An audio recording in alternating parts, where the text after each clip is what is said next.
నమస్తే అండి. దేవసేన కథలకు స్వాగతం. ఈరోజు కథ అసలు నేను మంచిదాన్నేనా? కథలోకి వెళితే హాల్‌లో నాన్నగారు పెళ్ళిళ్ళ పేరయ్య మాట్లాడుకుంటున్నారు. వంటగదిలో ఉన్న నాకు, అమ్మకు వాళ్ళ మాటలు వినిపిస్తూనే ఉన్నాయి. అదండీ విషయం.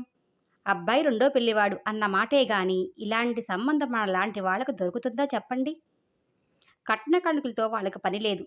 మీ అమ్మాయికి, మీకు నచ్చితే చాలు. మీరు ఏ విషయం ఆలోచించి చెప్తే వాళ్ళకి తెలియజేస్తాను అంటూ లేచాడు పెళ్ళిళ్ళ పేరయ్య. నాన్న ఆలోచనలో పడినట్టున్నాడు. గుమస్తాగా పనిచేసి రిటైర్ అయిన నాన్న అప్పుడు వచ్చిన డబ్బులతో అక్కయ్య పెళ్లి ఎలాగో అయిందనిపించాడు. తర్వాత దాన్ని నేనే. నాకు కూడా 25 దాటి 3 సంవత్సరాలవుతుంది. నా వయసన్ని పెళ్లి చూపులు జరిగాయి. ఇప్పటికే నాకు. వాటిలో 99% నాన్న ఇవ్వలేని కట్న కానుకల వల్ల పెళ్లి వరకు వెళ్ళలేదు. కాలేజీ రోజుల్లో నా అందం అణకువ చూసి తోటి స్నేహితురాళ్ళంతా నా కోసం రాజకుమారుడు వస్తాడనేవారు. నిజమే కాబోలు అని నా ఊహలు నేల విడిచి ఆకాశంలో విహరించేవి. కానీ పెళ్లిళ్ల విపణిలో నా అందం ఏమాత్రం పనికిరాదని నిరూపితమయ్యాక ఆ ఊహలు కాస్త నేల మీద కాదు కదా, పాతాళంలో కూడా లేకుండా పోయాయి. ఎలాగోలాగా నా పెళ్లి చెయ్యాలని నాన్న, ఎవడో ఒకడు నా జీవితాన్ని ఉద్ధరించేవాడు రాకపోతాడా అని నేను ఎదురు చూస్తున్న దశలో ఉన్నా. ఆ సమయంలోనే ఈ రెండో పెళ్లి సంబంధం. 6 నెలల క్రితం అతగాడి భార్య క్యాన్సర్‌తో పోయిందట. 7 ఏళ్ల కూతురు కూడా ఉంది. అతడి వయసు కూడా 35 ఏళ్ల లోపే. చిన్న వయసే కాబట్టి మళ్ళీ పెళ్లికి రెడీ అయ్యాడు. నాన్నకి ఈ సంబంధం నచ్చినట్టే ఉంది. నేను కూడా ఇంతకు మించిన పెళ్ళికొడుకు వస్తాడనే ఆశ లేనిదాన్ని. అయినా ఈ పెద్దోళ్ళు పోషించలేనప్పుడు పిల్లల్ని కనడం ఎందుకు? పెరిగి పెద్దయ్యాక వాళ్ళ కలల్ని కలరాయడం ఎందుకు? మనసులో అనుకునేవే కాని బయటికి రాని మాటలవి. మనసులో మాటలు ఎప్పుడూ బయటకు అనకపోవడం వల్ల కాబోలు నేను చాలా మంచిదాన్ని అందరూ అంటూ ఉంటారు. అతడితోనే నా పెళ్లి జరిగిపోయింది. అప్పగింతలప్పుడు నాన్న, "నువ్వు నా బంగారు కొండవిరా. ఎందుకు రెండో పెళ్లి వాడికి ఇచ్చి చేస్తున్నావు నాన్నా" అని నన్ను నిలదీయలేదు. "నీ తండ్రి తాహతును అర్థం చేసుకుని కలల్ని, జీవితాన్ని త్యాగం చేసి ఈ పెళ్లికి ఒప్పుకున్నావు" అంటూ కళ్ళనీళ్లు పెట్టుకున్నాడు. నాన్న నిస్సహాయతను అర్థం చేసుకోలేని నేను మంచిదాన్నా? ఆడపిల్లకి ఏ దశలోనైనా ఊహలకు కొద ఉండదనుకుంటా. పెళ్లికి ముందు ఒక రకం కల అయితే పెళ్లి తర్వాత భర్తతో గడపబోయే జీవితం గురించి మరో రకం కలలు. కానీ నేను ఆశల ఆకాశంలోకి ఎగిరిన ప్రతిసారి వాస్తవాలు నన్ను నేల మీదకి లాగేస్తూ ఉంటాయి. ఆయనకు చనిపోయిన భార్య మీద వల్లమాలిన ప్రేమ. కూతురు కోసం మళ్ళీ పెళ్లి చేసుకోమని తల్లి పోరు పెడితే తప్పనిసరి నన్ను పెళ్లి చేసుకున్నాడు. భార్య స్థానంలో మరో స్త్రీని ఊహించలేకేమో నన్ను దగ్గరికి తీయనేలేదు. పెళ్లి కాకముందు ఎప్పుడవుతుందా అని ఎదురుచూసేదాన్ని. ఇప్పుడు భర్త ఎప్పుడు ఆదరిస్తాడా అని ఎదురుచూస్తున్నా. అసలు నాలాంటి జాతకాలు ఎందుకు పుడతాయో? ఆయన కూతుర్ని కొన్నాళ్ళు మా అత్తగారు తీసుకువెళ్లారు. మా మధ్యన ఎందుకని. అలా ఓ నెల రోజులు గడిచాయి. ఆయనకి టైంకి అన్నీ అమరిస్తే చక్కగా ఆఫీసుకి వెళుతున్నారు. మనసులో వేదన ఉంటే నాకు తిండి ఎలా సహిస్తుంది? నెల రోజుల్లోనే నేను బాగా చిక్కిపోయాను. ఇష్టం లేనప్పుడు నన్ను పెళ్లి ఎందుకు చేసుకోవాలి? ఇలా నన్ను తన మౌనంతో చిత్రవద ఎందుకు చెయ్యాలి? చెప్పానుగా, నాకు మనసులో అనుకునే మాటలు బయటికి అనే అలవాటు లేదని. లోలోపలే కుంగిపోతానంతే. కాస్త వాతావరణం మారేసరికి నాకు జ్వరం పట్టుకుంది. ఆ పూట ఆయనకి భోజనం వడ్డిస్తూ ఉండగా కళ్ళు తిరిగి పడిపోయాను. ఇంట్లో ఎవరూ లేకపోవడం వల్లనో, లేక నా స్థితికి తనే కారణమని అపరాధభావం వల్లనో మా ఆయన నన్ను గబగబా హాస్పిటల్‌కు తీసుకువెళ్ళాడు. అలా పట్టుకున్న జ్వరం 4 రోజులైనా తగ్గలేదు. ఆయన ఆఫీసుకి సెలవు పెట్టక తప్పలేదు. మా వాళ్లకు, అత్తగారికి చెప్తే తన వల్లే నాకిలా అయిందని తిడతారేమో అని వాళ్లకు తెలియజేయలేదనుకుంటా. ఎవరూ నా కోసం రాలేదు. కలవరింతల్లో నేను తన కోసం ఎంత ఆరాటపడుతున్నానో తెలిసిందేమో. తర్వాత ఆయన నన్ను వదిలి వెళ్ళలేదు. ఆ రోజే హాస్పిటల్ నుండి వచ్చాము. పథ్యం తీసుకోవడంతో కాస్త తెరిపిగా ఉంది. 4 రోజుల నుండి ఇంటిని పట్టించుకునే వాళ్ళు లేక చిందరవందరగా ఉంది. కాస్త శుభ్రం చేద్దామని పూనుకున్నాను. ఆయన మెల్లగా నా దగ్గరికి వచ్చారు. ఇంకా నీరసంగా ఉన్నావుగా, ఇప్పుడే ఈ పనులెందుకు అడిగారు. నేను మౌనంగా నిలుచున్నాను. నిన్ను చాలా బాధ పెట్టాను కదూ, నన్ను క్షమించగలవా? నా గుండెల్లో బాధ ఉప్పెనై కళ్ళల్లో నిలిచింది.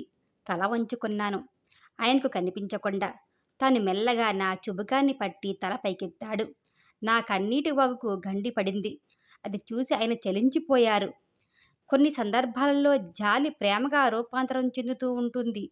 నువ్వెంత మంచిదానివి. మరొకరైతే ఎంత గొడవ చేసేవారు. ఇంకెప్పుడు నిన్ను నొప్పించను. నన్ను గట్టిగా హత్తుకున్నారు. నిజంగా నేను మంచిదాన్నేనా? ఏమో, విడిచిపెడితే మళ్ళీ ఆ ఆనందం దూరమవుతుందేమో అనే భయంతో మరింతగా దగ్గరైపోయాను తనకు. ఆ రోజు నా ఊహలు వాస్తవాలయ్యాయి. ఆయన తనతో నన్ను స్వర్గానికి తీసుకువెళ్లారు. ఆ రోజు ఆయన టిఫిన్ చేస్తూ ఉండగా అన్నారు, రేపే వెళ్ళి ఊరు నుండి బోనను తీసుకువస్తున్నా అని. బోన ఆయన కూతురు. స్వర్గం నుండి నేల మీదకి గెంటేసిన ఫీలింగ్. మా ఆయన గురించి తెలిసిన మా అత్తగారు కొన్ని రోజులు మాకు ఏకాంతం కల్పించాలని పాపను తనతో తీసుకువెళ్ళినట్టుంది. ఏ అమ్మ అయినా తన భర్తతో పాటు బోనస్గా ఆయన గారి పిల్లలు కావాలని కోరుకుంటుందా? కానీ నాకు తప్పదుగా. మరుసటి రోజు అన్నట్టుగానే పాపను తీసుకువచ్చారు. నన్ను చూసి బెరుగ్గా తన గదిలోకి వెళ్ళిపోయింది. ఇక నాకు ఈ పిల్ల చాకిరీ కూడా ఉంటుంది కాబోలు మనసులోనే అనుకున్నా. కానీ నన్ను ఆశ్చర్యపరుస్తూ పాప తన పనులు తనే చేసుకోవడం చూశాను. ఉదయాన్నే లేచి స్నానం చేసుకుంది. వచ్చేదాకా బట్టలు పిండేసింది. నేను గమనిస్తూనే ఉన్నాను. తలదువ్వుకోవడం ఇంకా రాదేమో అవస్థ పడుతుంది. పాప ఇలారా, నేను జడ వేస్తాను అని పిలిచాను. తన పాట్లు చూసి మెల్లగా నా దగ్గరికి వచ్చింది. తల దువ్వుతూ అడిగాను, నిన్ను పనులు చేయమని ఎవరు చెప్పారు అని. నానమ్మ నా పనులు నన్నే చేసుకోమని చెప్పింది. ఇంకా ఏం చెప్పింది? కుతూహలంగా అడిగాను. నువ్వు చాలా మంచిదానివని చెప్పింది. నిన్ను విసిగించకుండా బుద్ధిగా ఉండాలని చెప్పింది. సవతి తల్లి అంటే బ్రహ్మరాక్షసి అని నేర్పించని మా అత్తగారి సంస్కారానికి మనస్సులోనే జోహార్లు అర్పించాను. నిన్ను ఏమని పిలవాలి? అడిగింది సందేహంగా పాప. నానమ్మ చెప్పలేదా? ఏమని పిలవాలో అడిగాను. నీకెలా ఇష్టమైతే అలా పిలవమంది చెప్పింది పాప. అయితే నీకెలా ఇష్టం? ఏదో చెప్పబోయి మొహాటంగా ఆగిపోయింది. తన మనసులో మాటను గ్రహించాను. నేను మంచిదాన్ని అని బిరుదు ఇచ్చారుగా, మరి దాన్ని నిలబెట్టుకోవద్దు. పాప బొగ్గలు పునికి అమ్మా అనే పిలవచ్చు అన్నాను. పాప సంబరపడిపోయింది. అలా కనకుండానే పాపకు తల్లినయ్యాను. మరో పెళ్ళి అన్నప్పుడు ఎలాంటి అమ్మాయి వస్తుందో, పాప ఎంత ఇబ్బంది పెడుతుందో అని చాలా భయపడ్డాను. నువ్వు నా జీవితంలోకి రావడం నా అదృష్టం. ఏకాంతంలో మా ఆయన ప్రశంసలతో ముంచెత్తేవాడు. చేసిన పుణ్యం వల్ల నేను నిలతప్పాను. బాబు పుట్టాడు. భువనకు తమ్ముడంటే ఎంతో ప్రీతి. చక్కగా చూసుకునేది. ఇద్దరూ పెరిగి పెద్దవాళ్ళవుతున్నారు.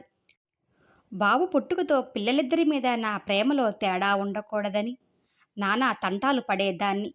ఎక్కడ లెక్క తప్పిందో తెలియదు కానీ బాబు కాస్త దూకుడుగానే ఉన్నాడు. ఇప్పుడు భువన పీజీ చేస్తుంది. బాబు హైస్కూల్లో చదువుతున్నాడు.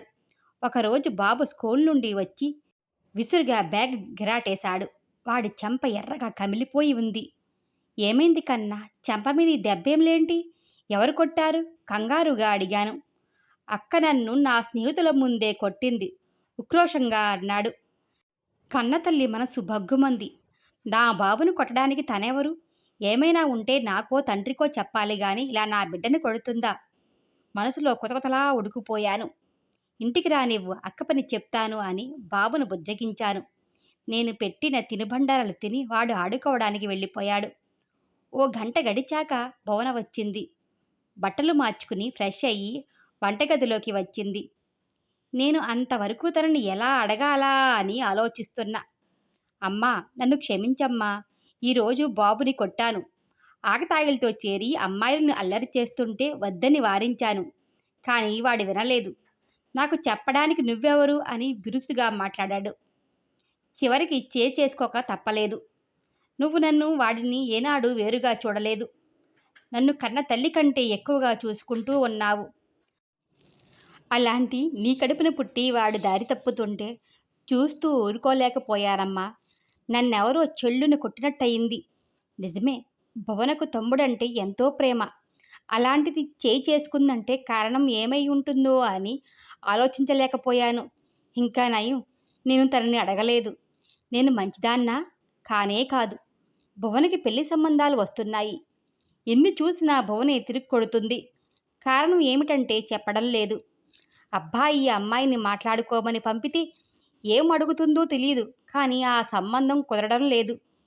ఎలాగైతేని చివరకు ఒక పెళ్లి కొడుకు దాని దాటికి తట్టుకుని నిలబడ్డాడు. సంబంధం ఓకే అయ్యింది.